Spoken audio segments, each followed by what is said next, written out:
আজকের মূল এপিসোড শুরু করার আগে আপনাকে মা নর্মদার কৃপা আপনি কি করে পাবেন আপনাকে আমি জানাতে চাই।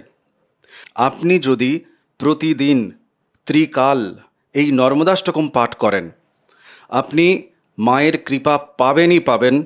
মায়ের কৃপা আপনার উপর বর্ষিত হবে। ফ্রি অফ কস্ট নর্মদাষ্টকম পাওয়ার জন্য হোয়াটসঅ্যাপে আপনি আমাকে লিখুন আপনার নাম এবং ঠিকানা দিয়ে, যে পিডিএফ বই চাই, আমি আপনাকে পাঠিয়ে দেবো সঙ্গে সঙ্গে। এই পিডিএফ বই আপনি প্রতিদিন 5 জনকে শেয়ার করুন। আর যারা নর্মদাষ্টকম পাঠ চক্রে অনলাইনের মাধ্যমে জয়েন করতে চান ফ্রি অফ কস্ট, তারাও আমাকে হোয়াটসঅ্যাপে লিখবেন। আসুন আজকের মূল এপিসোড শুরু করা যাক। নমস্কার, নর্মদে হার। শিবকন্যা মা নর্মদাকে প্রণাম জানিয়ে শুরু করছি আজকের এই এপিসোড। তুলা লগ্ন, তুলা রাশির জাতক জাতিকাদের জন্য সারা জীবনের জন্য গুরু চণ্ডাল দোষ, এই টপিক নিয়ে আজকে আলোচনা হবে। ঘটনা হচ্ছে, গোবিন্দদা এই সাবজেক্টটা বাছাই করেছে। তো এমন একটি সাবজেক্ট বাছাই করেছে, তার জন্য জলের বোতল রাখতে হয়েছে, মৌরির কৌটো রাখতে হয়েছে এখানে। আর পাশাপাশি আমাকে প্রত্যেকটা এপিসোডে দুটো কথা আমাকে উচ্চারণ করতে হচ্ছে। প্লিজ আমাকে ক্ষমা করবেন। তীক্ষ্ণ তীক্ষ্ণ কথা বলার জন্য, প্রশ্ন করার জন্য, এপিসোডে আলোচনা তীক্ষ্ণ রূপে হওয়ার জন্য, আর আপনার দোষ ধরার জন্য। আবার এটাও বলতে হচ্ছে যে না, সত্য থেকে মুখ ফেরাতে পারবো না। আমার জীবন থেকে এই যে সময়টা যাচ্ছে গোবিন্দদা, এই সময়টা তো আর ফিরে আসবে না।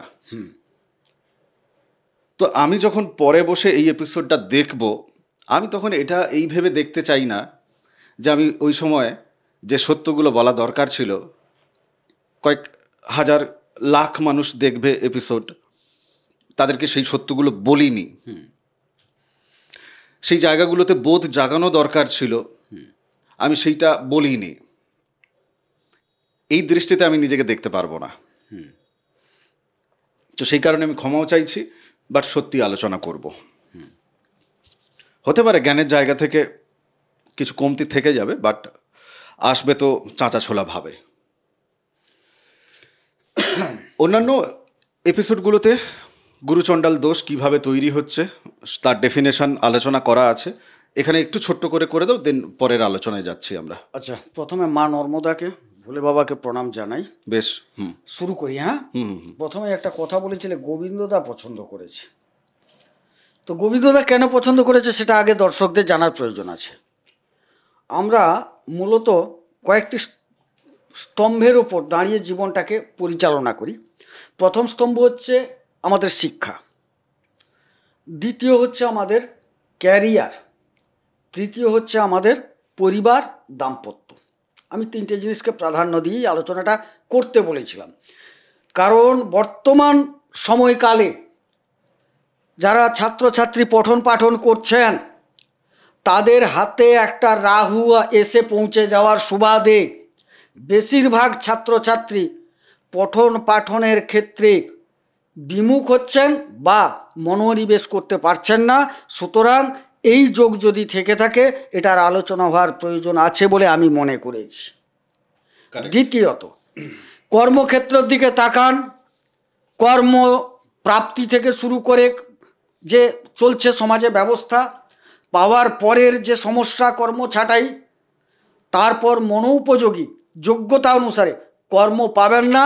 অন্য ভেতর থেকে অন্য খেলার মাধ্যমে অন্যজন আপনার চেয়ে অনেক নিকৃষ্ট মানের হওয়া সত্ত্বেও সে কিন্তু আপনার বস সেজে বসে আছে। আমি মনে করেছি এটার একটা আলোচনার প্রয়োজন আছে। আমি প্রস্তাব দিয়েছিলাম এটা প্রয়োজন আছে, এটা সমাজের প্রয়োজন আছে। কারেক্ট।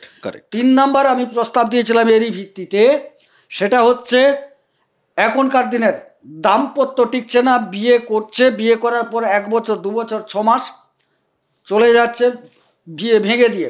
আবার একটা প্রবণতা সমাজে দাঁড়িয়েছে, বিশেষ করে গ্রামাঞ্চলের দিকে দেখবেন, পালিয়ে বিয়ের একটা প্রবণতা বেড়ে গেছে।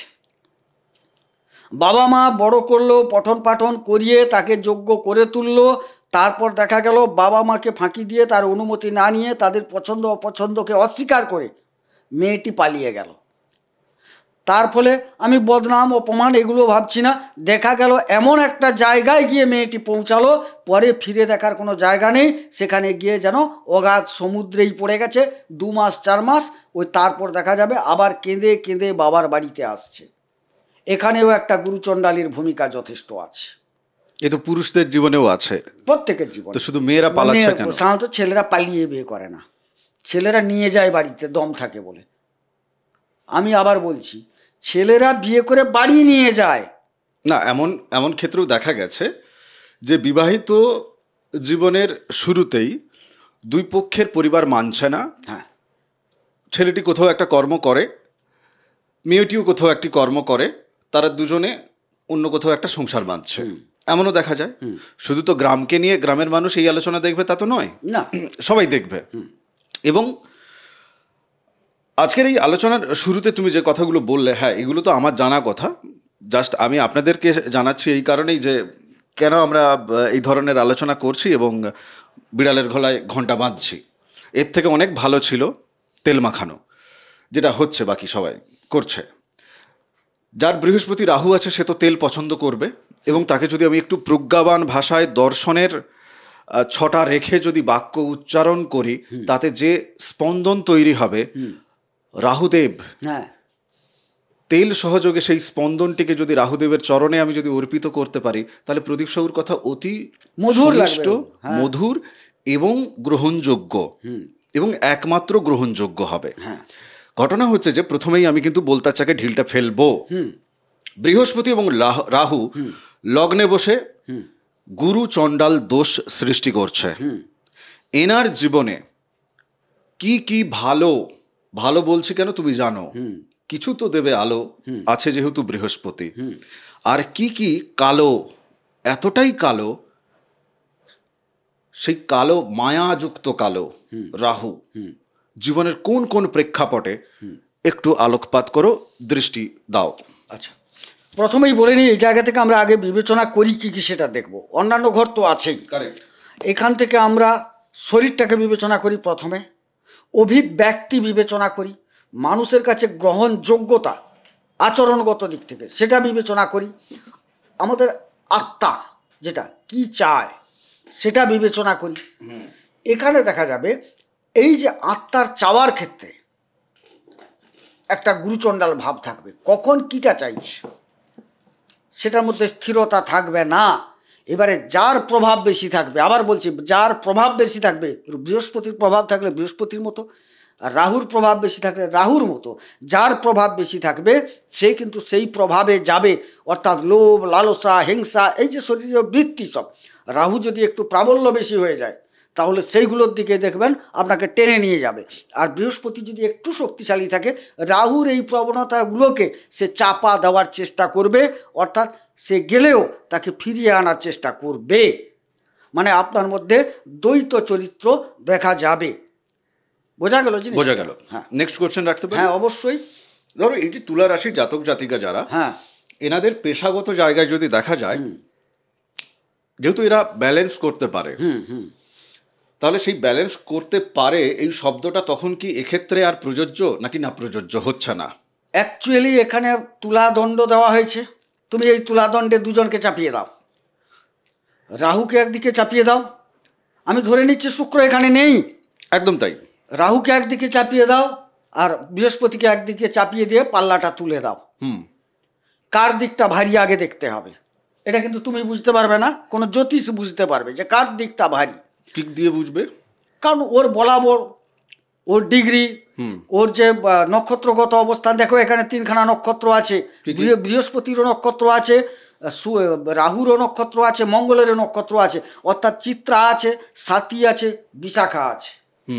এবারে মনে করো এই রাহু এবং এই বৃহস্পতি বিশাখা পেয়ে গেল, তাইলে বৃহস্পতির প্রাবল্যটা বজায় থাকলো এখানে। তাইলে একটু কি খারাপের মন্দের মধ্যেও ভালোর একটা আলো পাওয়া যাবে। দুজনেই চলে গেল রাহু নক্ষত্রে, ভালোর আভাটা আসছে না, মন্দটাই প্রভাবিত হবে। আবার যদি ওটা চিত্রাতে থেকে যায় তখন দেখা যাচ্ছে যে 50-50 অবশ্যই এক্ষেত্রে ডিগ্রিটা দেখার দরকার আছে সঙ্গে। শুধু অবস্থান নয়, একটা ডিগ্রি। তবে ডিগ্রিটা এই কারণে বললাম, চিত্রা তো একটা নির্দিষ্ট ডিগ্রি পর্যন্তই থাকছে না, তবেই তো চিত্রা, তবেই তো চিত্রা। একদম তাই। পারিবারিক জায়গা, হ্যাঁ, লগ্নে কিন্তু বৃহস্পতি আর রাহু বসে আছে, ঠিক আছে। পারিবারিক জায়গা, সেই পারিবারিক জায়গায় ইনি কেমনভাবে কন্ট্রিবিউট করবেন এবং পারিবারিক জায়গা থেকে ইনি কেমন প্রত্যাশা করবেন, আর জুটবে কতখানি, আর সন্তুষ্টি হবে কিনা। আচ্ছা, প্রথমেই বলি, এইখানে যদি গুরুচণ্ডালী হয়, এখানে কিন্তু পরিবারের ওপর এদের ডাইরেক্ট প্রভাবটা ওদের আচরণগত ব্যতীত অন্য কোনো প্রভাব আসে না। কেন বলছি? এখানে কোনো দৃষ্টি নেই, নেই তো। আচ্ছা, আমি তো আচরণগত জায়গা থেকেই বলছি। এদের আচরণটা এমন হবে, এদের কর্মটা এমন হবে, প্রভাবিত হবে বাড়ির পুরো পরিবার। কিভাবে? এদের যদি রাহুর পাল্লা ভারী হয়ে যায়, এরা দেখা যাবে, আমি উদাহরণ দিচ্ছি, একটা মদ্যপ হয়ে গেল, একটা চরিত্রহীন হয়ে গেল, একটা লম্পট প্রকৃতির হয়ে গেল, প্রচুর রাগ ক্রোধ ওর মধ্যে এসে গেল, তাইলে ওকে সামলাতে পরিবারের লোক হিমশিম হচ্ছে, এইবার উত্তপ্ত হচ্ছে, স্বাভাবিক কথা।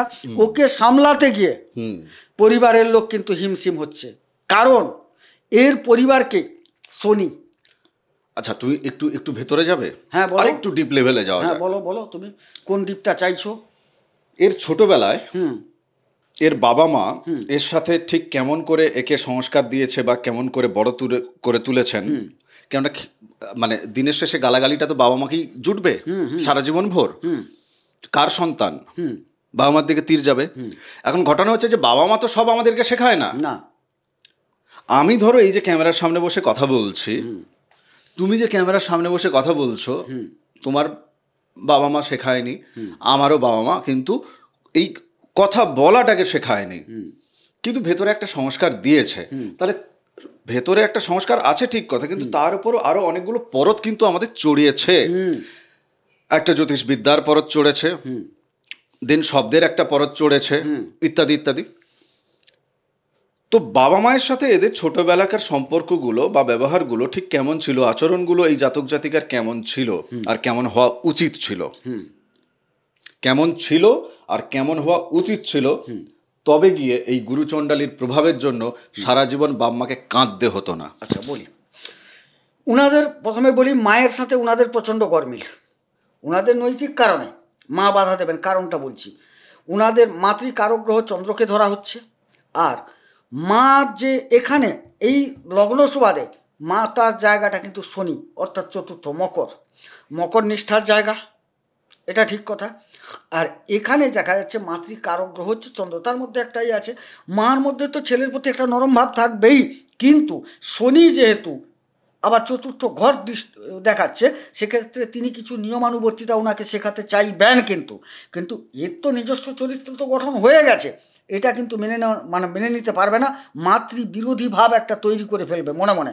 কারণ শনি আর রাহু, এই ক্ষেত্রে শনি অনুশাসন করবেন আর রাহু সেটাকে মানতে চাইবে না। পিতার সাথে পিতার জায়গাটা হচ্ছে বুধের জায়গা, এখানে আবার নবমের মানে কোন বুধ না, তৃতীয়, কালপুরুষ চক্রের তৃতীয় বুধ, অর্থাৎ জ্ঞান প্রজ্ঞা সব কিছু ওনার মধ্যে কম বেশি থাকা সত্ত্বেও ইনি বারবার করার পর ব্যর্থ অনুভব করবেন। মানে তার সন্তানকে তিনি বারবার শেখানো, বোঝানো, শাসন ইত্যাদি শাসন করবে। হ্যাঁ, অবশ্যই করবেন, দিয়ে ব্যর্থ হয়ে তুমি যা করবে করো, তুমি যখন পারবে তুমি বুঝে নেবে কত ধানে কত চাল, এরকম হয়ে চেষ্টা করতে করতে ব্যর্থ অনুভূত হবে, তাকে ছেড়ে দাও। দেখবে অনেক পরিবারে আছে না, প্রথমটা প্রচুর চেষ্টা করেছেন ওনারা, হ্যাঁ, তারপর আর চেষ্টা করেন না, বলে ছেড়ে দাও, ওকে আর ঘোরানো যাবে না। কিন্তু এই জায়গাটায় যদি প্রাথমিক স্তরে, আমরা বললাম না 3টে ভাগ বললাম তোমাকে আমি, যে পঠন পাঠন স্তরে, এই জায়গাটায় যদি কোনোভাবে এই ছেলেটিকে কোনো গুরু আশ্রম, অর্থাৎ আমি কোনো গুরু আশ্রম বলতে কোনো সেই বলছি না, দাড়ি জটা বলছি না, কোনো প্রকৃতপক্ষে শিক্ষা জগতের প্রকৃত শিক্ষা যেখানে দেওয়া হয়, অনেক স্কুল আছে, তার মধ্যে দেখবো কোনো স্কুল খুব মান্যতা পায়, সেরকম জায়গায় যদি প্রকৃত গাইডের আন্ডারে কোনো হোস্টেলে রেখে দিয়ে আসা হয় না, তাইলে কিন্তু এর যে প্রভাবটা অনেকটা লাঘব হবে।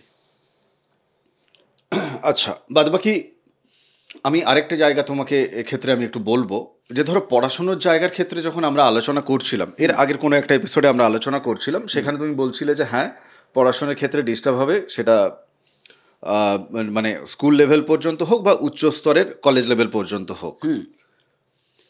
তো সেই জায়গা থেকে প্রতিকার প্রতিবিধানের দ্বারাও এই জায়গাটাকে কিন্তু ঠিক করা যায়, ঠিক করা যাবে। ঠিক আছে, ও গুরুর কথা শুনবে না।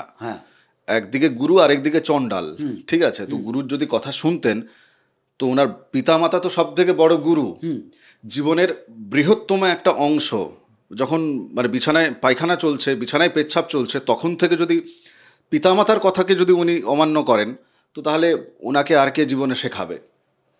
অনেক স্বামী বা স্ত্রীর অনেক সময় ভাবনা চিন্তা ওঠে, এই তুলা লগ্নে তুলা রাশির জাতক জাতিকা, যে তিনি তার স্বামীর বা তিনি তার স্ত্রীর সঙ্গে আচরণের যে জায়গাটা কিছু ক্ষেত্রে তার পিতা বা তার মাতার মতো তিনি হয়ে উঠছেন।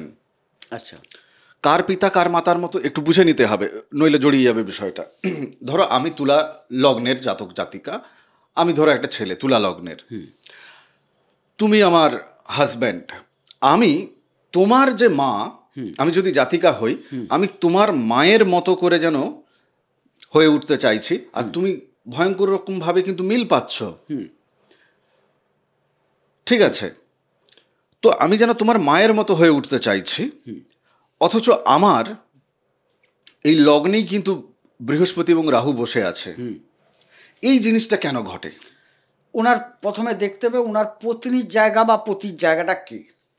মঙ্গল কার পতির জায়গা? মানে আমার আমার আমার আমি তুলা লগ্ন যেহেতু, তার পতি বা পত্নীর জায়গাটা হচ্ছে মঙ্গল। মঙ্গল সবসময় অনুশাসন কামী। আচ্ছা, তিনি অনুশাসন করতে পছন্দ করেন। মানে আমি অনুশাসন তোমাকে করতে পছন্দ করছি সেই কারণে।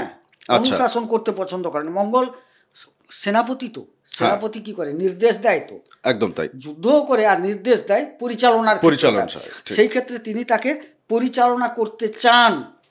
কিন্তু নিজের এদিকে যেহেতু বৃহস্পতি রাহু অবস্থাটা হয়ে আছে, মানে আমি সেই কোচ, যে কোচ আমি গোল পোস্টে গোল মারলে উত্তর দিকে চলে যাবে, গোল পোস্টের ধারে কাছে দিয়েও যাবে না, কিন্তু আমি চাইছি তোমাকে পরিচালনা করতে, তোমাকে খেলোয়াড় তৈরি করতে হবে, যে তুমি আমার কথা মতো চলো। হ্যাঁ, আমি এই প্রসঙ্গটা তুলছি এই কারণে, রাহু আর এখানে গুরুচণ্ডাল মানে ও মানতে চাইবে না, দ্বন্দ্বটাও এখানে শুরু হয়। কার গুরুচণ্ডাল আবার তুমি ধরে নিয়ে এলে? তুমি তো জাতিকা। হ্যাঁ, তুমি বলছো তুমি জাতিকা, গুরুচণ্ডালটা কোথায় ধরেছো? আমার আছে, লগ্নে আছে। তোমার লগ্নেই গুরুচণ্ডাল, কথাটা খুব বুঝবে। হ্যাঁ, তুমি সেই জায়গা থেকে বলবে যে ভাই তুমি নিজে দোষ করছো, অথচ আমাকে জ্ঞান দিচ্ছ। ঘটনাটা ওইখানেই বললাম যে তুমি সপ্তম দেখছো যে জ্ঞান দিচ্ছে সব সময়, কথাটা বুঝো। কিন্তু অ্যাকচুয়ালি কি সে জ্ঞান দিচ্ছে তার রেগুলেশন অনুসারে। কিসের জন্য দেয় জ্ঞানটা? অমনি কাউকে জ্ঞান দেয়? আমি তো এতক্ষণ এসে 3 ঘন্টা বসলাম, তোমাকে একটু জ্ঞান দিইনি। জ্ঞানের প্রয়োজন হলে তো জ্ঞানটা দেওয়া হবে। একদম। তাইলে কিছু একটা ঘটনা ঘটছে যার প্রয়োজনীয়তা হয়ে পড়েছে।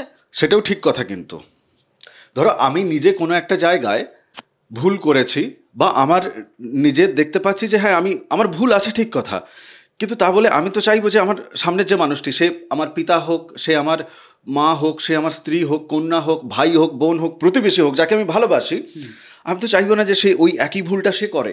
হ্যাঁ, এমন চাওয়া থেকেও তো হতে পারে আমার মধ্যে ধরো নেই সেই ক্ষমতাটা, আমি নিজেকে অতিক্রম করতে পারছি না।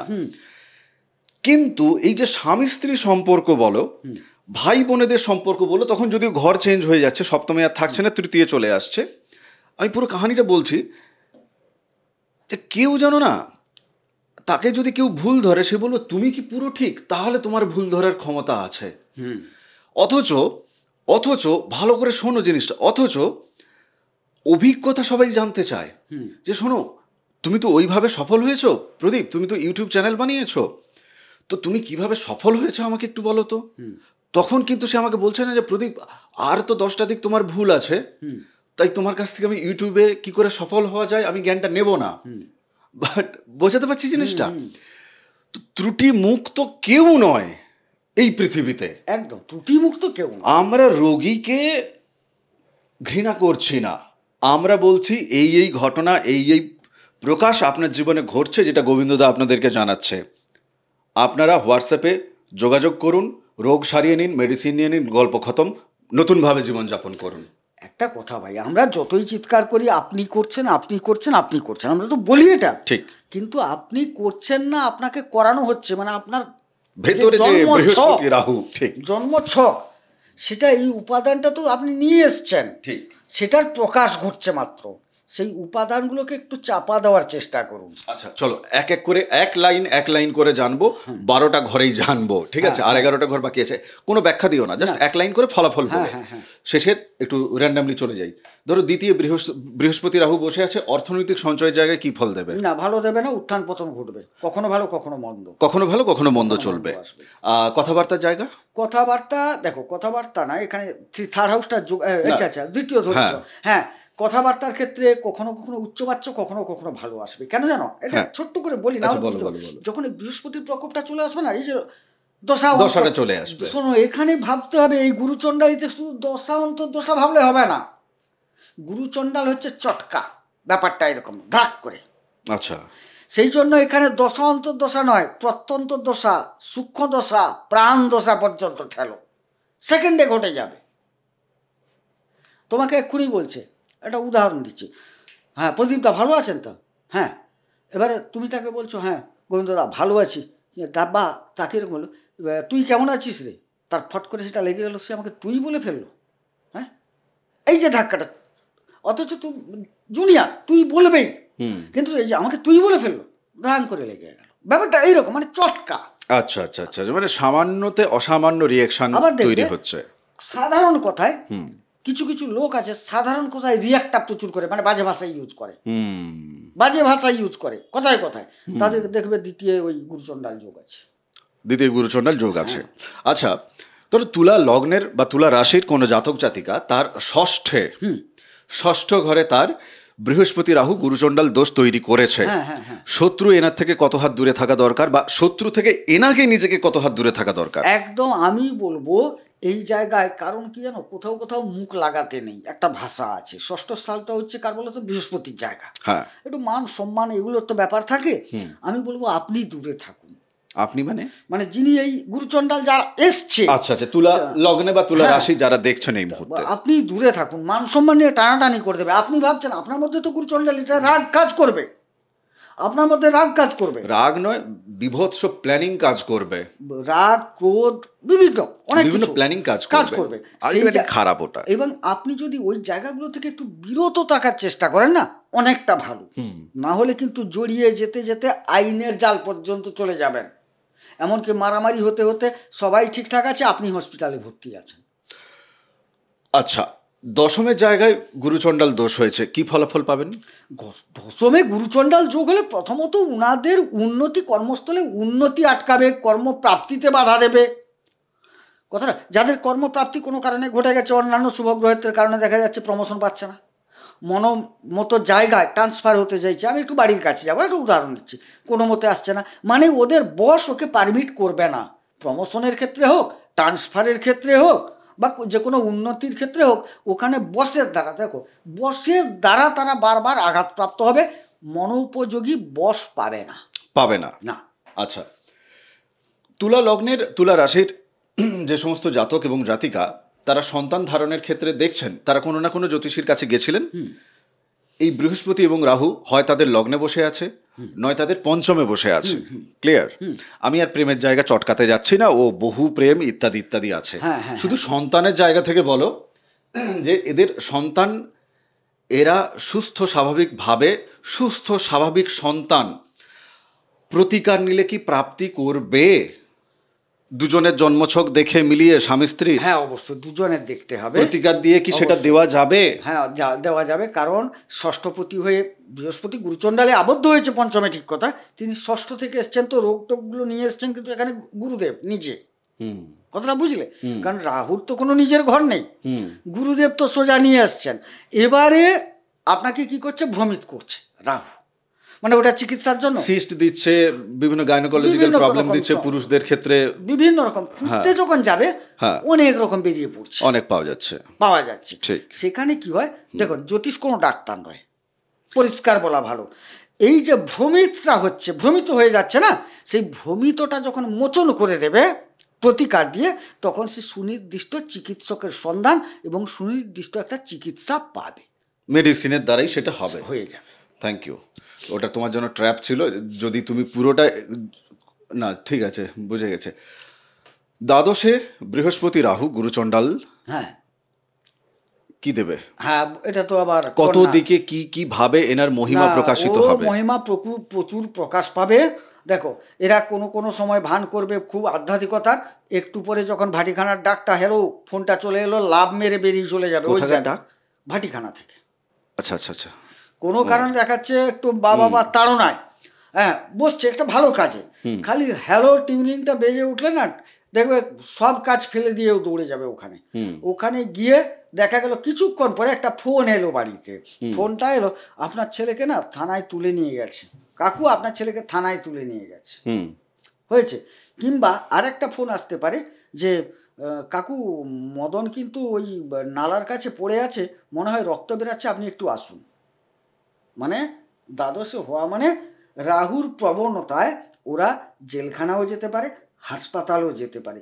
তবে এখানে কিছুটা ভান দেখাবে এসে ফেরার পর, জানো আমার কোনো দোষ ছিল না, আমি যেতে চাইনি, আমাকে সে রাম জোর করে নিয়ে গেল, চল মদন, হ্যাঁ অমুকের সদন যে যাব, দিয়ে গিয়ে তার সদনে পৌঁছে গেল। হ্যাঁ, মানে লোকের ওপর দোষটাকে চাপাবে, কথাটা বুঝবে, প্রবণতাটা মানে প্রচণ্ড মৃত্যু হয়, কোথায় কোথায় মৃত্যু, কোথায় কোথায় ধূর্ত বুদ্ধি, কোথায় কোথায় ধরিবাজি, যদি দ্বাদশে গুরুচণ্ডালী হয়। ওদের যে একটা বৃহস্পতির মতো গ্রহকে দ্বাদশে দেওয়া হয়েছে না, ওখানে দেখা যাবে বৃহস্পতিকে দুর্বল করে দেবে। রাহু কেন বলছি বলো তো, সবাই একটা জিনিস বুঝবে, এটা একটা বোঝার চেষ্টা করো। আচ্ছা, বৃহস্পতির দৃষ্টি পেলে, বৃহস্পতির সান্নিধ্য, শুভগ্রহের দৃষ্টি থাকলে অনেকটা ভালো হবেন রাস্তা খুঁজে জ্যোতিষরা। বলে কোনো যদি শুভগ্রহের দৃষ্টি থাকে, কোনো শুভগ্রহের সান্নিধ্য থাকে, তবে ভালো হয়ে যাবেন। আরে তাকে আগে বুঝতে হবে যুগটা চলছে রাহুর, এখানে রাহুই শক্তিশালী, রাহুই প্রবল। কলিযুগটা কার এখন? কার? রাহুর। কে? বৃহস্পতি। হ্যাঁ, তুমি কটা জ্ঞানের বাণী, তুমি এখানে একটা রামায়ণ পাঠ করো, ওখানে একটা কি বলেছে, ওই যে নাচে মেয়েরা, আমি কোনো মেয়েকে ছোট করছি না, পেশাগত খাচ্ছেন, কিন্তু মানুষের রুচিটা কোন দিকে? 100 জনের 5 জন এখানে থাকবে, 95 জন ওখানে থাকবে। আচ্ছা, তুমি এটা দেখো, একটা রামায়ণ পাঠ করো, একটা ভিডিও চালাও, কজন তোমার রামায়ণ মহাভারত গীতা পাঠ শোনে আর কজন ভিডিওটা দেখে? বোঝা গেল? তুমি একটা জিনিস দেখেছো, মেলায় গিয়ে একটা জুয়া পালি চলছে, ওই যে চার করে ঘুরিয়ে দেয় বা ডাব্বাগুলোকে এরকম করে ঘোরায়। আমার একটা জীবনের ছোট্ট কথা বলি, হঠাৎ আমি মেলায় গেছি, একটা জায়গায় কি দেখছি যেন অনেক মানুষ ঝুঁকে আছে। আমি প্রথমে বুঝতে পারলাম না এত মানুষ ওখানে ঝুঁকে আছে কেন, তাহলে কিছু একটা দর্শনীয় ব্যাপার আছে। হ্যাঁ, না বোঝার পরে তুমি কি খেলে এসেছিলে? না না না, আমি শোনো, দিয়ে অনেক মানুষ এরকম ঝুলে আছে, মানে নুয়ে আছে সামনের দিকে, কে কার কাঁধে হাত দিয়ে, কে একটু কাঁধে হাত দিয়ে আবার পায়ের উপর, মানে ওটাকে ঠেঙ্গিয়ে দাঁড়ানো বলে, দিয়ে যেন কিছু একটা দেখছে। কি ব্যাপার হচ্ছে, কিছু ঘটনা ঘটেছে, অ্যাক্সিডেন্ট ঘটলো নাকি, হয়তো রোগীটাকে নিয়ে এসছে, না কিছু একটা ব্যাপার, আমি দেখার মতো স্কোপ নেই।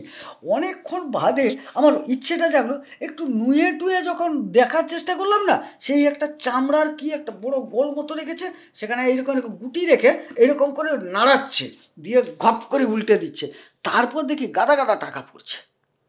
টাকা সে কোনটা কি জায়গায় ফেলছেও আমি বলতে পারবো না।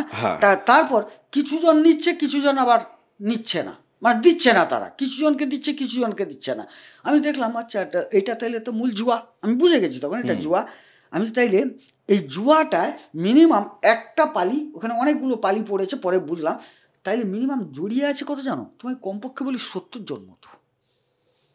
তারপর আমার একটা বন্ধুর সাথে গেছিলাম, আমি দেখছি সেখানে লোক দেখ।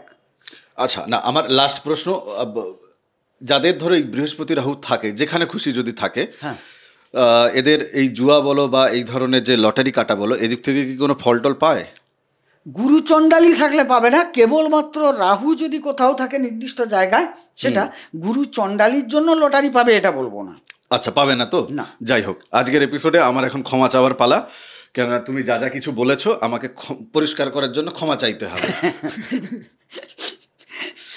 এমনিতে এটা মার্কেটে একটা বদনাম আছে, যে তুমি একটু আগে বললে না যে রামায়ণ পাঠ হলে থাকবে না, ভিডিও চললে থাকবে না। আমি ক্ষমা চাইছি, যে বললাম না যে একটা মেয়েরা নাচছে, না না যাই হোক, ওটা বলা ঠিক হয়নি। না না, ও নাচছে, রোজ ঘরে ঘরেই নাচছে, যার যেটা ইচ্ছা হচ্ছে করছে, my body my life my rule, হাতি ঘোড়া যাই ইচ্ছা করুন, কোনো সমস্যা নেই।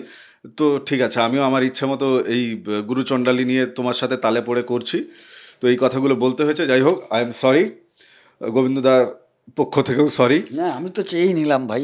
হ্যাঁ, যে আমি যাই হোক, কিছু ভালো কথা থাকবেন, বলেছি। সুস্থ থাকবেন। তপভূমি নর্মদা, মা নর্মদার মাহাত্ম্য কথা শুনবেন। যাদের আছে সোজা সাপটা বিষয়, এইগুলো জাস্ট আমরা আলোচনা করলাম যাতে আপনি চিনতে পারেন, বা আপনার পরিচিত ব্যক্তিদের যদি কারো গুরুচণ্ডালী থাকে সেটা চিনতে পারেন। বাকি আপনি যোগাযোগ করুন, ফ্রি অফ কস্ট পরিষেবা আপনি পাবেন না, ফিজ অবশ্যই লাগবে। আপনার যে বার্থ চার্টের যে গণনা, জন্ম তারিখ সময় টময় দিয়ে আপনি হোয়াটসঅ্যাপ করছেন, আপনাকে এটুকু আমি 100% বলতে পারি, যতদূর সত্যি আপনি শুনতে চাইবেন ততদূর শোনানোর জন্য আমাদের মাথার উপর মা আছেন, ক্ষমতা দিয়েছেন, ঘন্টাটা বাঁধার জায়গা করেছে, আপনাকে শোনাবো। এবং সাথে সাথে প্রতিকার প্রতিবিধানের মাধ্যমে নিয়ম যদি পালন করেন, আপনার জীবনকেই কিন্তু 360 ডিগ্রি বদলে দেওয়া যাবে। যাদের বৃহস্পতি রাহু আছে, ওরা অ্যাকচুয়ালি না এইরকম করে হাঁটছে, কিছুই না, উল্টে দিতে হবে। ওরাও জানে উল্টালে সোজা হয়ে যাব, হচ্ছে না। ইচ্ছা শক্তিও এখানে কিন্তু ফেল করে যাচ্ছে। ওই ওষুধটা আমাদের কাছে আছে, আপনি পেয়ে যাবেন। যাই হোক, চ্যানেল সাবস্ক্রাইব করে ফেলুন। এবং আজকের এই এপিসোড সারা জীবনের জন্য, এবং আমি অনুরোধ করব আপনাদের কাছে, এপিসোড বাকিদের সাথে শেয়ার করুন। 1 লাখ ভিউজ পেরাক। নমস্কার, নর্মদে হার। নর্মদে হার।